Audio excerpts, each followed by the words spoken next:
Hello बच्चों, welcome to my YouTube channel Aadi notes. तो आज के लेक्चर में हम बात करेंगे इंडक्टिव इफेक्ट के application, third application basic strength के बारे में। तो आइए देखते हैं बेसिक स्ट्रेंथ। तो बेसिक स्ट्रेंथ क्या होता है? ठीक है, जब कोई मॉलिक्यूल या कंपाउंड H+ को एक्सेप्ट करता है, ठीक है, तो उस हम कंपाउंड को क्या बोलते हैं? उसका बेसिसिटी। ठीक है, अब वो जितनी फास्ट या जितनी आसानी से वो हाइड्रोजन H+ को एक्सेप्ट करेगा, उसका बेसिक स्ट्रेंथ क्या होगा? उतना ही ज़्यादा होगा। तो अब जैसे हमने मान लीजिए कोई कंपाउंड NH2 ले लिया जिसके पास एक लोन पेयर है, ठीक है। अब इसको हम H+ से रिएक्ट कराएं तो ये क्या करेगा? ये लोन पेयर H+ को डोनेट करेगा और ये इससे बॉन्ड बना लेगा, ठीक है, और ये बन जाएगा आपका NH3+। ठीक, NH3+। अब चूंकि ये बेस है, ठीक है, तो ये क्या होगा? Conjugate acid.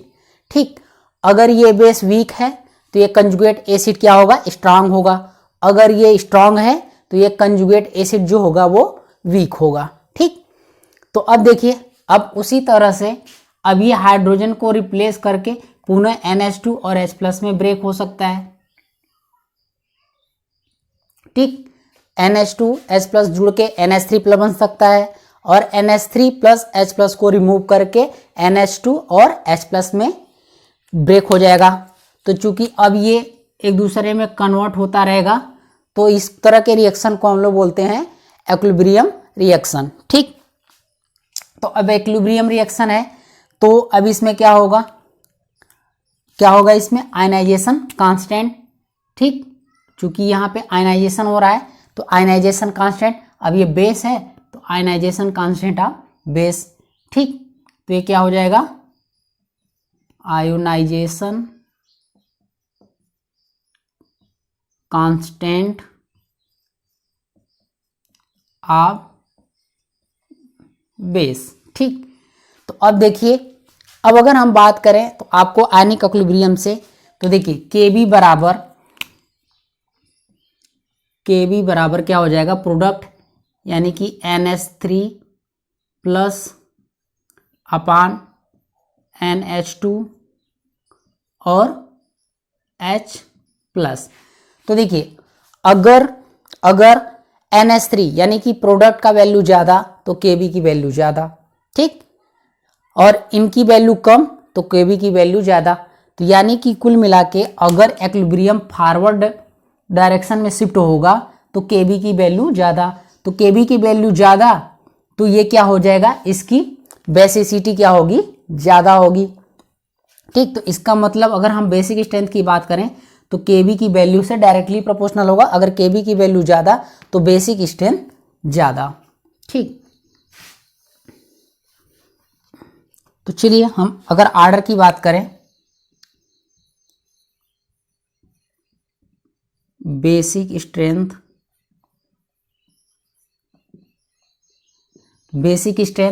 डायरेक्टली प्रोपोर्शनल क्या होगा?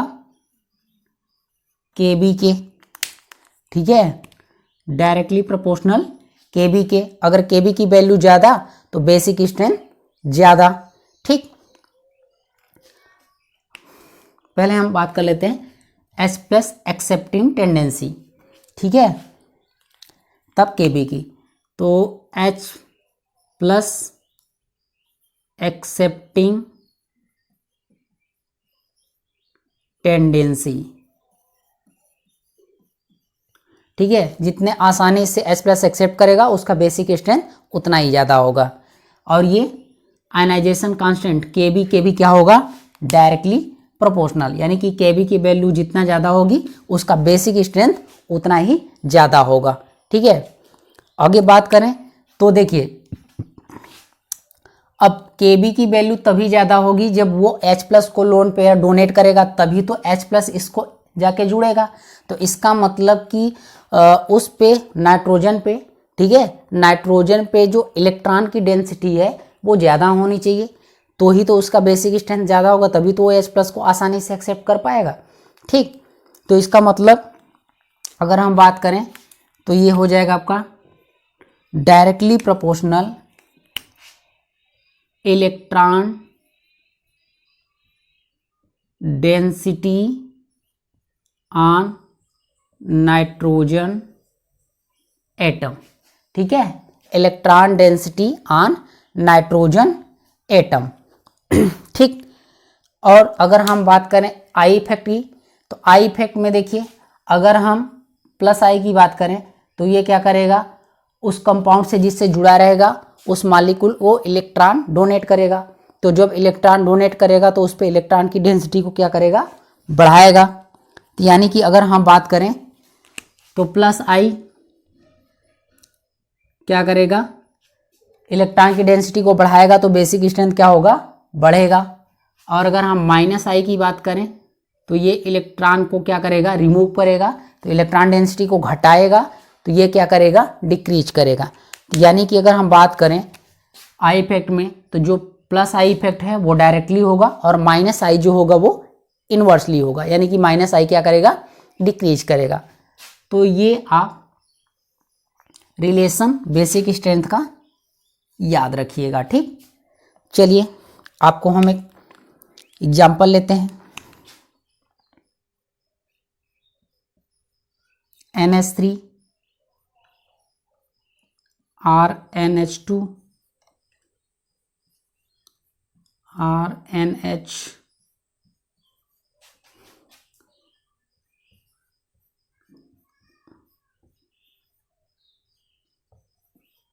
ठीक, ये तो अब देखिए NH3 RNH2 RNHR RNR, इसमें यहाँ पे 3 एल्किल ग्रुप लगा हुआ है, यहाँ पे 2, यहाँ पे 1 और यहाँ 1 भी नहीं।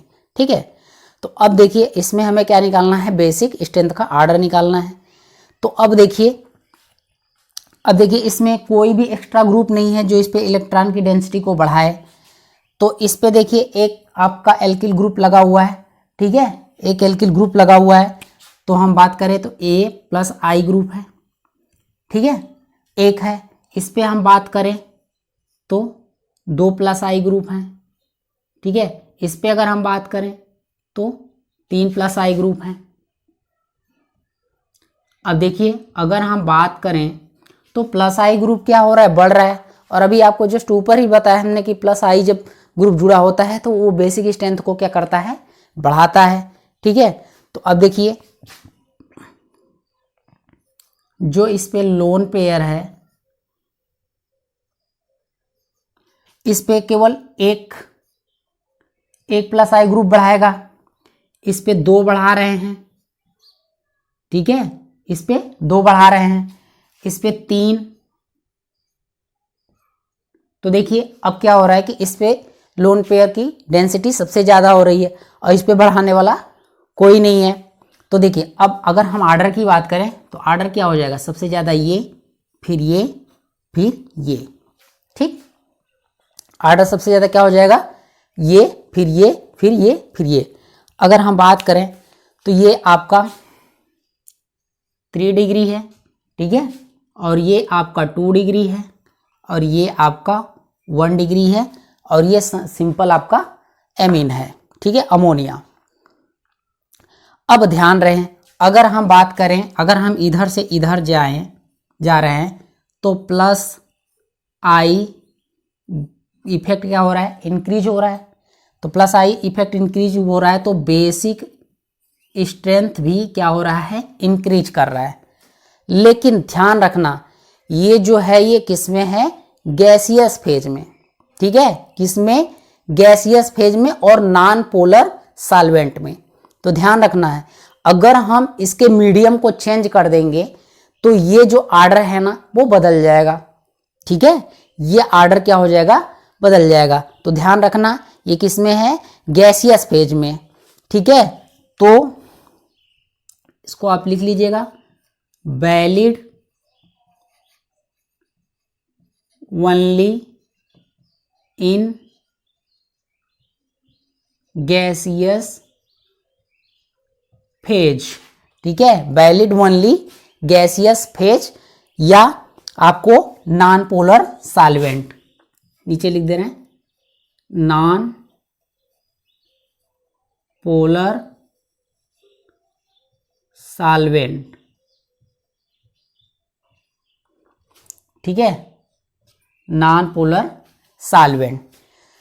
ठीक, तो चलिए अब हम एक्वस फेज में भी क्या करते हैं, इसका ऑर्डर देख लेते हैं। ठीक, एक्वस फेज में but in aqueous phase this order of basic strength depends on size of alkyl group. ठीक है, तो एक्वस फेज में जो बेसिक स्ट्रेंथ का ऑर्डर होता है वो एल्किल ग्रुप के साइज पे निर्भर करता है। ठीक है, किस पे, साइज पे निर्भर करता है, यानी कि स्टेरिक हिंड्रेंस।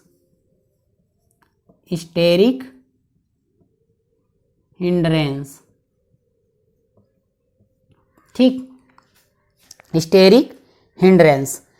तो अब अगर हम बात करें तो यहाँ पे अब हम एल्किल ग्रुप ले लें। अगर हम एल्किल ग्रुप CH3 लिए, ठीक है, एल्किल ग्रुप अगर हम CH3 लिए, चलिए R बराबर लिख लेते हैं, ज़्यादा ठीक रहेगा।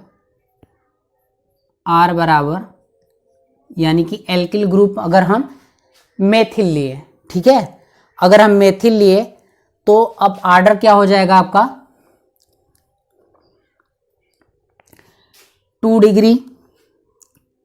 ठीक है, 2 डिग्री, फिर 1 डिग्री, फिर 3 डिग्री, फिर आपका अमोनिया।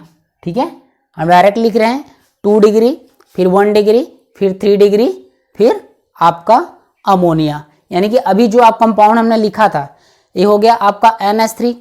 ठीक है, ये 3 डिग्री, ठीक है, और 2 डिग्री 1 डिग्री जो लिखे थे उसी कंपाउंड को हम यहाँ पे लिख रहे हैं। यहाँ पे एल्किल ग्रुप बस चेंज कर रहे हैं तो इसका ऑर्डर बदल जाएगा, और ये आपको याद रखना पड़ेगा। ठीक, ये जो हम आपको बता रहे हैं आपको याद रखना पड़ेगा। ठीक, तो अब क्या होगा, अगर आप मेथिल ग्रुप लेंगे R बराबर, तो सबसे ज़्यादा बेसिक स्ट्रेंथ 2 डिग्री का होगा, फिर 1 डिग्री का होगा, फिर 3 डिग्री का होगा, और लास्ट में क्या होगा, अमोनिया का। ठीक, तो इसको आप याद रखिएगा, मेथाइल 213। ठीक है, मेथिल है 213, यानी कि मेथिल लगा रहेगा तो ऑर्डर में सबसे ज़्यादा 2 डिग्री, फिर 1 डिग्री, फिर 3 डिग्री, फिर अमोनिया।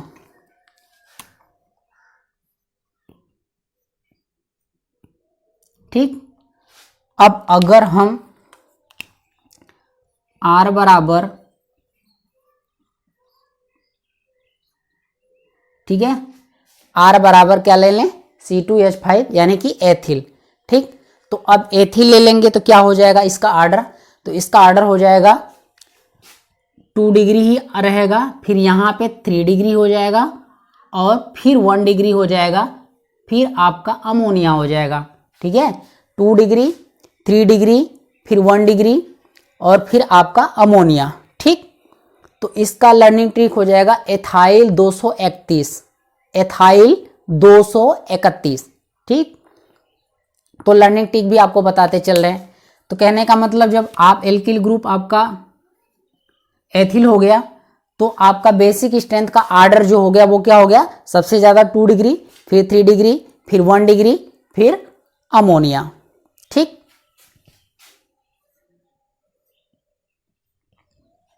अब तीसरा, अगर हम अब R बराबर CH3 होल ट्वाइस C। ठीक है, यानी कि अगर 2 डिग्री का ले, ठीक, अगर हम 2 डिग्री का लें, 2 डिग्री का लें, ठीक है, तो अब ये क्या हो जाएगा आपका, ये ऑर्डर हो जाएगा 1 डिग्री, ठीक है, फिर अमोनिया, ठीक, और 1 डिग्री, फिर 2 डिग्री, फिर आपका 3 डिग्री। ठीक है, 1 डिग्री, अमोनिया, फिर 2 डिग्री, फिर 3 डिग्री। ठीक, तो ये हो जाएगा जब आपका ये वाला आपका एल्किल ग्रुप होगा तब। ठीक है, सेकेंडरी एल्किल ग्रुप सेकेंडरी। ठीक, ये आपका एमीन का प्राइमरी, सेकेंडरी, टर्सरी है, और ये एल्किल ग्रुप का। ठीक, अब आर अगर हम टर्शियरी ले लेंगे,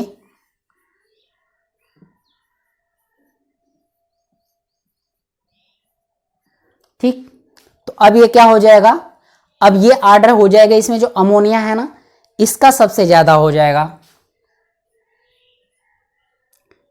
फिर आपका 1 डिग्री, फिर आपका 2 डिग्री, फिर आपका 3 डिग्री। ठीक है, तो इसको आप रखिएगा याद 123।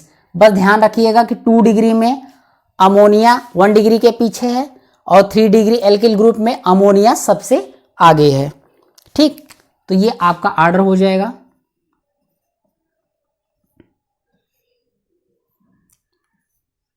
ये जो है आर्डर आपका किस में है, एक्वस फेज में। और ध्यान रखिएगा इसको आपको याद करना पड़ेगा और कोई उपाय नहीं है। ठीक है, आप याद रखेंगे तो इस तरह का जो इस पे जो भी क्वेश्चन आएगा आप उसको डायरेक्ट कर सकते हैं। ठीक, चलिए नीचे एक और हम क्वेश्चन लेते हैं।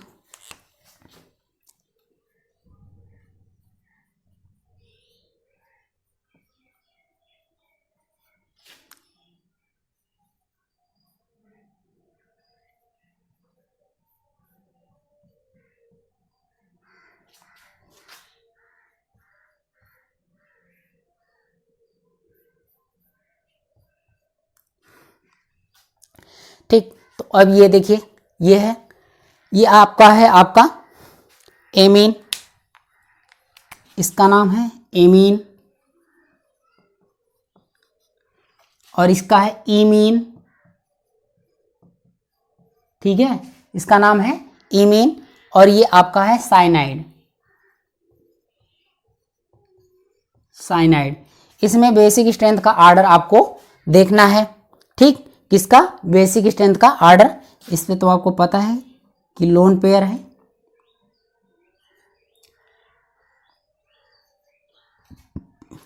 अब देखिए अगर हम बात करें इसमें डिफरेंट का, ठीक,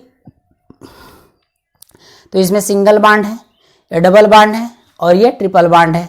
और एल्किल ग्रुप देखिए एक आर एक आर एक आर तीनों में सेम है। तो अब हम क्या करें, हमें कैसे पता करें कि ये ग्रुप किस तरह का है। तो देखिए अब इसमें अगर हम हाइब्रिडाइजेशन निकाल लें तो हमें डिफरेंस मिल जाएगा। ठीक है, तो देखिए ये क्या हो जाएगा आपका sp3 और ये हो जाएगा आपका sp2 और ये हो जाएगा आपका sp। ठीक है, ये क्या हो जाएगा आपका sp3 sp2 और sp। अब देखिए अब ये sp3 है CH2, तो अब ये क्या हो जाएगा प्लस आई की तरफ बिहेव करेगा, किसकी तरह से प्लस आई, और प्लस आई की तरफ बिहेव है तो ये नाइट्रोजन पे इलेक्ट्रॉन की डेंसिटी को क्या करेगा बढ़ाएगा। ठीक है, इलेक्ट्रॉन डेंसिटी को क्या करेगा बढ़ाएगा, तो इसका बेसिक स्ट्रेंथ क्या होगा बढ़ेगा। अब यहाँ पे देखिए sp माइनस आई ग्रुप, ये क्या करेगा इलेक्ट्रॉन डेंसिटी को नाइट्रोजन पर से घटाएगा, तो जब ये घटाएगा तो इसका बेसिक स्ट्रेंथ क्या होगा घटेगा। तो चूंकि यहाँ पे बढ़ रहा है और यहाँ पे घट रहा है तो ये सबसे कम होगा ये सबसे ज्यादा होगा और ये वाला अपने आप बीच में आ जाएगा। ठीक, तो आपको समझ में आया, तो ये हो जाएगा सबसे ज्यादा, फिर ये। ठीक, तो ये क्या हो जाएगा आपका बेसिक स्ट्रेंथ। हम इधर से इधर चल रहे हैं तो क्या हो रहा है डिक्रीज हो रहा है। ठीक है, इधर आ रहे हैं तो बढ़ रहा है, इधर की तरफ जा रहे हैं तो घट रहा है। ठीक, रीजन क्या है, क्योंकि देखिए sp3 आपका प्लस आई की तरफ बिहेव करता है, sp आपका माइनस आई, तो प्लस आई क्या करता है इलेक्ट्रॉन की डेंसिटी को बढ़ाएगा और जो माइनस आई है वो इलेक्ट्रॉन की डेंसिटी को घटाएगा। और जब इलेक्ट्रॉन की डेंसिटी नाइट्रोजन पे घटेगी तो बेसिक स्ट्रेंथ क्या होगा घटेगा, और जब इलेक्ट्रॉन की डेंसिटी बढ़ेगा तो उसका बेसिक स्ट्रेंथ भी बढ़ेगा। ठीक, तो देखो बच्चों इंडक्टिव इफेक्ट के बाद अब हम बात करते हैं इलेक्ट्रोमेरिक इफेक्ट। तो जो इलेक्ट्रोमेरिक इफेक्ट होता है इसमें क्या होता है, इंडक्टिव में आपका सिग्मा इलेक्ट्रॉन का ट्रांसफर हो रहा था और इसमें क्या होगा पाई इलेक्ट्रॉन का ट्रांसफर होगा। तो complete transfer of pi electron takes place, और ये तभी आएगा जब आपका ये टेम्पोररी इफेक्ट है, ये तभी काम करेगा, ये तभी पिक्चर में आएगा जब आपका अटैकिंग रीजन पास में होगा। ठीक है, तो it comes in picture only to the demand of attacking species, hence it is temporary effect. ठीक, तो जब तक आपका अटैकिंग रीजेंट नहीं होगा तब तक इलेक्ट्रोमेरिक इफेक्ट काम नहीं करेगा, इसीलिए इसको हम लोग बोलते हैं टेम्पोररी इफेक्ट। और ये रिएक्शन को ऑलवेज फेवर करेगा। ठीक है, ये रिएक्शन को क्या करेगा, ऑलवेज फेवर करेगा। तो ऑलवेज फेवर द रिएक्शन। तो चलिए, तो अब जैसे देखो बच्चों, ये भी दो प्रकार का होता है, एक प्लस ई इफेक्ट, एक होता है माइनस ई इफेक्ट। ठीक है, एक होता है प्लस ई इफेक्ट, एक होता है minus E effect. Plus E effect में आपका इलेक्ट्रोफाइल अटैक करता है और माइनस ई इफेक्ट में आपका न्यूक्लियोफाइल अटैक करता है। तो आइए देखते हैं। जैसे ये आपका हमने कंपाउंड लिया, अब देखिए इस पे क्या किया, इलेक्ट्रोफाइल आपका अटैक किया। तो अब ये क्या करेगा, इस बॉन्ड को ब्रेक करेगा। तो अब दोनों क्या है, होमोएटॉमिक है, किधर भी आप इलेक्ट्रॉन को शिफ्ट कर सकते हैं। इस पे इलेक्ट्रॉन आपने शिफ्ट किया तो इस पे क्या आएगा, पॉजिटिव चार्ज, और इस पे निगेटिव चार्ज। और इलेक्ट्रोफाइल आपका क्या है, इलेक्ट्रोपॉजिटिव यानी कि इलेक्ट्रॉन डेफिशिएंट है, तो ये वहां जाके अटैक करेगा जहां पे निगेटिव चार्ज होगा। तो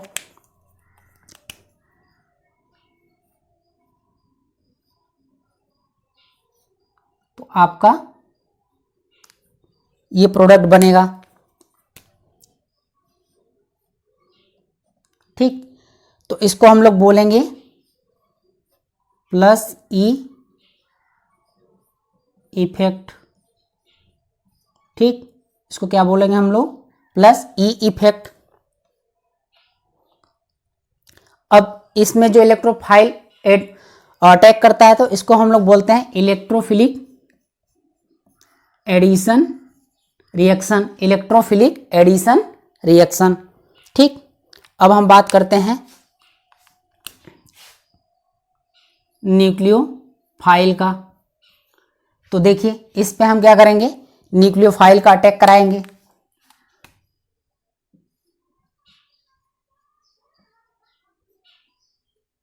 ठीक, न्यूक्लियोफाइल का अटैक कराएंगे। तो अब देखिए इस पे क्या है, ये कार्बन है, ये ऑक्सीजन है, ये मोर इलेक्ट्रोनिगेटिव है, तो ये इलेक्ट्रॉन को अपनी ओर खींचेगा। तो इस पे निगेटिव और इस पे पॉजिटिव। ठीक है, अब चूंकि इस पे निगेटिव है तो ये इस पे जुड़ेगा।